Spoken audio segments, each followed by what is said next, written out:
દેશભરના home loan, car loan અને personal loan ધારકો માટે 5 જૂનનો દિવસ ખૂબ જ મહત્વપૂર્ણ બની શકે છે. 3 થી 5 જૂન દરમિયાન યોજાનારી આરબીઆઈની મોનેટરી પોલિસી કમિટી એટલે કે એમપીસીની બેઠકમાં રેપો રેટ અંગે મહત્વનો નિર્ણય લેવામાં આવશે, જેની સીધી અસર તમારા ઈએમઆઈ પર પડી શકે છે. હાલમાં રેપો રેટ 5.25% છે.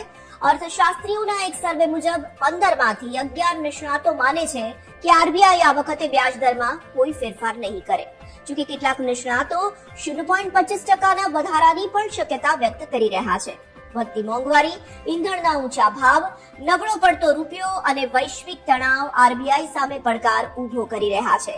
ખાસ કરીને મધ્ય પૂર્વની અસ્થિરતા અને ક્રૂડ ઓઇલના ભાવમાં વધારો મોંઘવારીને વધુ વેગ આપી શકે છે. નિષ્ણાતોનું માનવું છે કે હાલની મોંઘવારી સપ્લાય સંબંધિત કારણોસર વધી રહી છે, તેથી વ્યાજદર વધારવાથી ખાસ ફાયદો નહીં થાય. પરંતુ જો મોંઘવારી પર દબાણ વધતું રહેશે તો આગામી મહિનાઓમાં રેપો રેટમાં વધારો થઈ શકે છે. હવે કરોડો લોન ધારકોની નજર આરબીઆઈના નિર્ણય પર છે. ઈએમઆઈ યથાવત રહેશે કે પછી લોન વધુ મોંઘી બનશે તેનો જવાબ 5 જૂને મળશે.